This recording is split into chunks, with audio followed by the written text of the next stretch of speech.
দীর্ঘ 4 বছর পর অবশেষে কোনো ইউরোপিয়ান দলের বিপক্ষে খেলতে নামবে বিশ্ব চ্যাম্পিয়ন আর্জেন্টিনা। 2022 সালের কাতার বিশ্বকাপে চ্যাম্পিয়ন হওয়ার পর থেকে এখনো পর্যন্ত কোনো ইউরোপীয় দেশেরই মুখোমুখি হয়নি আর্জেন্টিনা। বিশ্বকাপ কোয়ালিফাই এবং কোপা আমেরিকার মতো টুর্নামেন্টে লাতিন অঞ্চলের দলগুলোর বিপক্ষে মুখোমুখি হওয়ার পাশাপাশি প্রীতি ম্যাচগুলোতে আর্জেন্টিনার প্রতিপক্ষ ছিল আফ্রিকা অঞ্চলের ছোটখাটো দলগুলি। কিন্তু বিশ্ব চ্যাম্পিয়ন দল হয়েও কেন ইউরোপিয়ান দলগুলোর সাথে খেলতে চায় না আর্জেন্টিনা? এর পেছনের কারণই বা কি? মেসি আলভারেজদের জন্য স্পেনের বিপক্ষে ফিনালিসিমাই ছিল একমাত্র ইউরোপীয় দলের বিপক্ষে মাঠে নামার সুযোগ, কিন্তু ম্যাচটি বাতিল হওয়ায় সর্বশেষ সুযোগটাও হাতছাড়া করতে হয় লিওনেল স্কালোনির দলকে। ফলে ধারণা করা হচ্ছিল ইতিহাসে প্রথমবার 4 বছরে কোনো ইউরোপীয় দেশের সঙ্গে মুখোমুখি হওয়া ছাড়াই বিশ্বকাপ খেলতে নামবে লিওনেল স্কালোনির দল। তবে আর্জেন্টিনার জন্য খুশির খবর হলো এমন রেকর্ডে আপাতত নাম লেখাতে হচ্ছে না তাদের। বিশ্বকাপের ঠিক আগ মুহূর্তেই একটি ইউরোপিয়ান দলের বিপক্ষে প্রীতি ম্যাচ খেলবে ডিফেন্ডিং বিশ্ব চ্যাম্পিয়নরা। 11 জুন পর্দা উঠবে ফুটবল বিশ্বকাপের 23তম আসরের। তার আগে নিজেদের শেষবারের মতো করে ঝালিয়ে নিতে প্রীতি ম্যাচের সুযোগ থাকছে দলগুলোর জন্য। বিশ্ব চ্যাম্পিয়ন আর্জেন্টিনা এই সুযোগটা বসে থেকে নষ্ট করতে চায় না।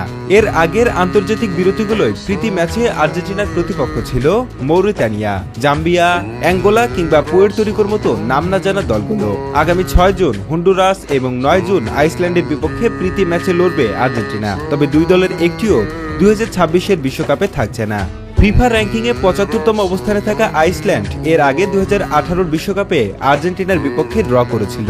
গত বৃহস্পতিবার আর্জেন্টাইন ফুটবল অ্যাসোসিয়েশন মেসি আলভারেজদের আসন্ন দুটি ম্যাচের সূচি প্রকাশ করেছে। 6 জুন হন্ডুরাসের বিপক্ষে তাদের ম্যাচটি হবে টেক্সাসের এজিস কাইল ফিল্ডে। কলেজ স্টেশনের ওই মাঠে দর্শক ধারণ ক্ষমতা 1,02,000। 3 দিন পর আলাবামার আরবান জর্ডান হারে স্টেডিয়ামে আর্জেন্টিনার মুখোমুখি হবে ইউরোপের দেশ আইসল্যান্ড।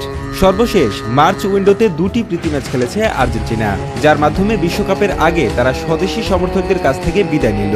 বুয়েন্স আয়ার্সে প্রথম হওয়া ম্যাচে মৌরিতানিয়ার বিপক্ষে 2-1 ব্যবধানে জিতলেও শীর্ষদের পারফরমেন্সে সন্তুষ্ট ছিলেন না কোচ স্কালোনি। একই সঙ্গে প্রত্যাশা অনুযায়ী খেলতে না পারায় নিজের হতাশা লুকাননি গোলরক্ষক এমিলিয়ানো মার্টিনেজ। তবে দুদিন পর জাম্বিয়ার বিপক্ষে 5-0 ব্যবধানে বড় জয় পায় আলবিসেলেস্তারা।